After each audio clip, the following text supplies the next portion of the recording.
As palavras do Santo Evangelho: perdoe os nossos pecados e nos conduza à vida eterna. Louvor a Deus. Caros irmãos e irmãs, celebramos hoje o 6º domingo do tempo comum. Afinal de contas, precisamos entender, ao passo que nos domingos estamos vindo à missa, a dinâmica catequética que nós estamos realizando a cada domingo. Porque são como peças de um quebra-cabeça que vão se formando, ao passo que lemos os relatos bíblicos, sobretudo este ano do Evangelho de Lucas. Passaram-se, portanto, 6 domingos, das 6 semanas, 2 domingos, propriamente, não celebramos o do tempo comum. O primeiro, que é da primeira semana, foi a festa do batismo de Jesus, quando nós concluíamos o tempo do Natal.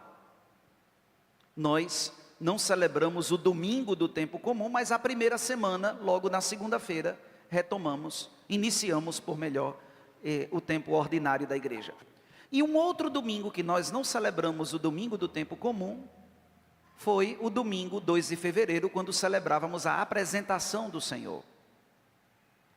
Apresentação essa em que acendíamos nossas velas para celebrar esta grandiosa festa. Então, das 6 semanas, 4 domingos do tempo comum já vivenciamos ao longo deste ano litúrgico. O tempo comum é assim grandioso que ele possui 33 semanas. E hoje celebramos a 6ª. Dessas 6 semanas, 4 domingos foram celebrados o tempo comum. Aquele que nos introduziu nesse tempo era o relato das bodas de Caná, um conselho provindo dos lábios da própria Virgem Maria: fazei tudo o que o meu filho vos disser. A quem naquele relato Maria estava se dirigindo? Aos servos, a nós, que todos os dias enchemos de água nossas talhas, esperando a providência de Deus. Foi a nós que a Virgem Santíssima se dirigiu nas bodas de Caná para dizer também à nossa comunidade: de tudo o que escutarem o meu filho falar, fazei exatamente o que ele vos disser. Das bodas de Caná, o 2º domingo do tempo comum, das 6 semanas, 4 domingos, passamos para a sinagoga. E ali, na sinagoga, Jesus encontrou a passagem bíblica que dizia: o Espírito do Senhor está sobre mim. O próprio Jesus, que neste domingo 2º falava que o Espírito estava sobre ele, disse também no final do Evangelho: hoje se cumpriu essa profecia. Vai à sinagoga para que, repleto do Espírito Santo, saia de lá para a missão. E domingo passado, que foi o 3º dos 6 domingos do tempo comum, o 3º domingo do tempo comum que celebramos, o 5º, Jesus começa a recrutar os primeiros discípulos no lago de Genezaré, ou Mar da Galileia, como queiram chamar. Domingo passado nós escutávamos Pedro, que passada toda a noite lançando as redes, não houve nenhum sucesso com relação à pescaria. Jesus o chama a lançar suas redes em águas mais profundas e o chama a ser um pescador diferente dos outros, a ser um de homens. Domingo passado nós escutávamos os primeiros recrutamentos dos primeiros discípulos. Das bodas de Caná, o conselho da Virgem Maria a fazer tudo o que Jesus nos falar. Da sinagoga, o lugar em que ele inicia sua missão dizendo: o Espírito está sobre mim, até o recrutamento dos primeiros discípulos com Simão e os outros discípulos. Hoje, nesse 6º domingo do tempo comum, após recrutada os primeiros discípulos e após possuir já uma grande multidão, que se encontrava ao redor dele para escutar a palavra, como nos disse o relato do evangelho de domingo passado, Jesus para aquela multidão e aproveita para dar uma mensagem aos discípulos sobre o seu cronograma, sobre o seu programa, sobre que tipo de reino ele veio instaurar. E cai, nesse domingo, a gente está vendo um pouco da pedagogia e da continuidade que cada domingo nos ajuda a refletir sobre o que Jesus quer também de nós, sua comunidade. Hoje, depois da saída da sinagoga e do recrutamento dos primeiros discípulos, Jesus aproveita para dizer a esses discípulos que tipo de reino é esse que ele veio fundar. E este reino é projetado nas bem-aventuranças. Cada palavra, cada dizer da bem-aventurança foi algo que Jesus se comprometeu primeiramente em realizá-lo. E uma vez que nos revelou todos os programas do seu reino nas bem-aventuranças, convida seus discípulos também a abraçarem essas bem-aventuranças para si. Jesus fala das bem-aventuranças, vive em prol do cumprimento de cada bem-aventurança e convoca hoje sua comunidade para estar atento às mesmas e para aqueles que querem ser seus discípulos, atenção às bem-aventuranças que hoje ele proclama naquela planície segundo Lucas. Dos 4 evangelhos que possuímos na Bíblia, 2 fazem referência às bem-aventuranças. Mateus, que coloca os dizeres da bem-aventurança geograficamente numa montanha, e Lucas, que coloca geograficamente na planície. Muitos de nós conhecemos as bem-aventuranças como o Sermão da Montanha. Lucas coloca este sermão na planície. E aqui há o público e a mensagem que cada um desses evangelistas querem comunicar, mas o que nós levamos em conta é o conteúdo das bem-aventuranças, ou seja, que são o núcleo de ambos evangelhos. A bem-aventurança primeira que Jesus proclama nesse 6º domingo, apresentando à comunidade de discípulos seu programa, o programa de reino que veio instaurar, é bem-aventurados os pobres, porque deles é o reino de Deus. Caros irmãos e irmãs, esta bem-aventurança não tem nada a ver com uma pessoa que Deus nos defenda, foi vítima de um terremoto, sua casa caiu, todos os seus bens foram perdidos por causa de uma enchente, está pobre porque não tem nada. Não se trata dessa pobreza que a gente às vezes tem a impressão que seja, por não mergulhar nas águas profundas que Jesus convidava Pedro a realizar na semana passada, e que para qualquer um que está aqui nessa igreja, que ler a palavra de Deus, se não for capaz de mergulhar em águas profundas, pode ficar numa leitura puramente superficial, ao pé da letra, literal, propriamente dito. Jesus está diante de um público e está dizendo que esse público é bem-aventurado, e a pobreza da qual Jesus consagra como bem-aventurada é aquela cujo coração nada se apega e está livre para acolher a convocação e o chamado de Jesus, qualquer que ele seja. A pobreza que Jesus faz referimento, um exemplo, aquela de Pedro de domingo passado. Pedro era dono de uma frota de barcos. Pedro havia, portanto, empregados, havia uma estrutura financeira, haviam realidades que poderiam dizer, são minhas, isso é meu.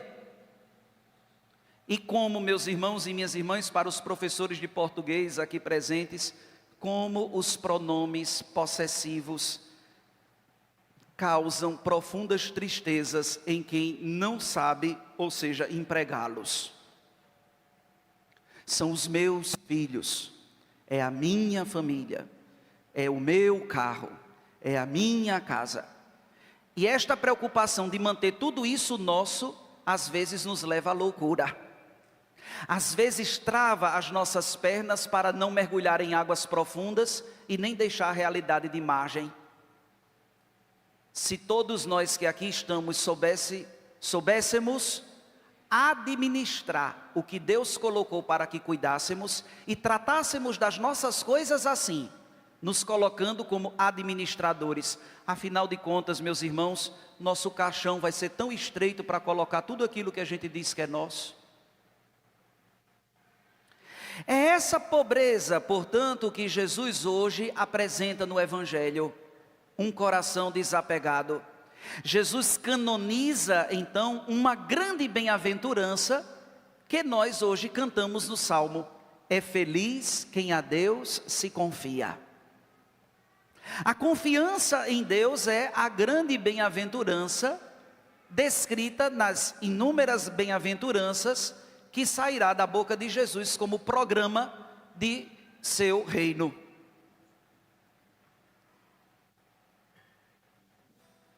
Como vive triste, como vive desiludida as pessoas que são apegadas. Que tristeza ver a vida de pessoas que possuem apegos. Pois bem, caros irmãos e irmãs, então a pobreza que Jesus hoje canoniza como bem-aventurada serve para todos. Não somente para os que financeiramente possuem bens, mas para também os que nada possuem e acham que possuem. Pode ser uma riqueza que nos atrapalhe, fazer como Pedro, que no Evangelho de domingo, apesar de possuir tantas coisas, ao pedido de Jesus, o Evangelho termina dizendo, e ele deixou imediatamente tudo e seguiu a Jesus. Não tinha o coração ancorado. Sabe o que significa o coração ancorado? A âncora. Quando os navios atracam, eles lançam em primeiro lugar a âncora, para que não saia para canto nenhum. É assim a alma de quem vive apegado. É assim a vida de relacionamentos possessivos. Namoros, noivados, matrimônios. Uma possessividade que às vezes pode conduzir a pessoa à loucura, pelo delírio, não é? Que possui dentro de si de que as coisas são nossas. Pedro é capaz, de domingo passado, como escutávamos, de deixar tudo para seguir imediatamente. Não permite de que nada atrapalhe ao convite que aquele mestre galileu fez a ele, de ir além de ser pescadores de peixes, mas pescador de homens. De ir além das margens, de ir a águas profundas. Mas as águas profundas e o pescador de homens só é possível se formos livres. Os apegados, os possessivos, não são livres. Jesus, portanto, olha nas bem-aventuranças de hoje e fala dos pobres como aqueles que nada são impedidos para fazer o que o Divino Mestre nos disser, como nos pedia Nossa Senhora no segundo domingo do tempo comum, abrindo os domingos do tempo comum: fazei tudo o que Ele vos disser. Como é difícil pessoas que possuem seus próprios projetos, suas próprias vontades, fazer o que Jesus pede. Já imaginou que se Pedro não tivesse tomado a iniciativa no Evangelho de domingo passado, de lançar as redes em pleno dia, quando ele mesmo disse, lancei a noite toda, e a lógica é lançá-las à noite, mas porque o Senhor está pedindo, eu confio na sua palavra e vou lançar as redes num horário que eu como pescador jamais lançaria, mas em obediência à tua palavra vou lançar. Enquanto estava imbuído de seus critérios, Pedro é verdade que nada realiza. A pesca, enquanto critérios seus, enquanto lógicas suas, foi um fracasso. O salmo que nos diz é feliz quem a Deus se confia, parece ter dado frutos na vida de Pedro, porque as redes quase que se rompiam. Num horário que, segundo a lógica humana, jamais poderia ter pego peixe algum. essa pobreza, meus irmãos, que precisamos cada vez mais pedir a Deus de um coração desapegado. Essa pobreza que nos põe todos nós como administradores, não como donos. Não como pessoas, não é? Que venham a possuir o conhecimento do bem e do mal. Esta pobreza que concede humildade e docilidade à vontade de Deus que nos pede. A outra bem-aventurança que queria dar de destaque, diante das outras tantas, mas vou concluir a homilia com esta, é bem-aventurados os que têm fome. Para quem lança as redes nas margens, a fome é característica de alguém que está com o estômago vazio. Mas é preciso também aqui mergulhar as nossas redes em águas profundas. Porque esta fome não tem nada a ver com aquela do estômago. Esta fome que Jesus torna bem-aventurada é aquela que, mesmo estando com a barriga cheia, não é capaz de saciar-nos. Mesmo estando com a barriga cheia, não é capaz de preencher-nos. Não se trata daquela comida que trituramos, não é? Dos grãos que comemos, nos empanturramos e achamos que estamos existencialmente satisfeitos, preenchidos. A fome que Jesus torna bem-aventurada é aquela que vai além da barriga. É a fome de justiça, é a fome de fé, a fome de esperança. Pessoas famintas de esperança, famintas de fé. Homens e mulheres que perambulam no meio da nossa sociedade, famintos de Deus, procurando uma felicidade distante dele, quando muito que encontram são realidades aparentemente que concedem felicidade, e nós sabemos que o que aparenta felicidade não é felicidade.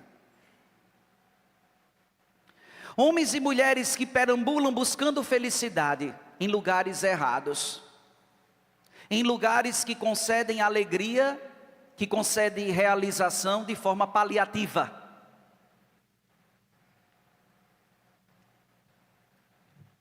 Pessoas apegadas, famintas de possuir tudo aquilo que é seu. Situações, pessoas. Sabe o que é que diz a primeira leitura de hoje que nós escutamos? Diz o seguinte, Jeremias: maldito o homem que confia no homem e faz consistir sua força na carne humana, enquanto seu coração se afasta de Deus. Ao contrário, bendito o homem que confia no Senhor e cuja esperança é o Senhor. Claramente, os textos que hoje foram escolhidos na liturgia da igreja em todo o mundo, são textos que beatificam o cristão capaz de confiar em Deus e pôr nele a sua esperança. Porque de tudo aquilo que foram nossas tentativas à noite de pescar e encontrar alguma coisa como resultado só falimentos, vimos que nada pescamos porque nossa força consistiu em apoiar-nos numa confiança em nós mesmos. Quantas pessoas cheias de si, quantas pessoas não ficam admiradas com o Evangelho e fracas em querer admiti-la na sua vida? Quantos não ficam admirados em escutar a palavra de Deus enquanto seus pés estão na margem, mas se acovardam quando Jesus chama para mergulhar a águas profundas? É preciso deixar a margem, é preciso deixar aquilo que nos apega. Por isso que Jesus disse, é muito difícil um rico entrar no reino de Deus. E mais uma vez é preciso lançar águas profundas sobre essa riqueza, que não é o fato de que você tenha contas, casas, carros. A riqueza que nos engessa diante de um pedido de Deus a não ser realizado, é aquela cujo coração já não consegue mais se decidir por Deus, porque não se vê distante daquela realidade, daquela pessoa apegada. Sofre, porque é como se alguém quisesse segurar nas mãos a água, não consegue. A palavra de Deus continua hoje a convocar a cada um de nós que aqui estamos na missa hoje. Jesus está dando o programa de reino que Ele veio instaurar. E para exercer esse programa, Jesus está dizendo aos seus discípulos, é preciso assumir essa postura de um coração livre, capaz de confiar em Deus e de colocar nele a sua esperança. Amém?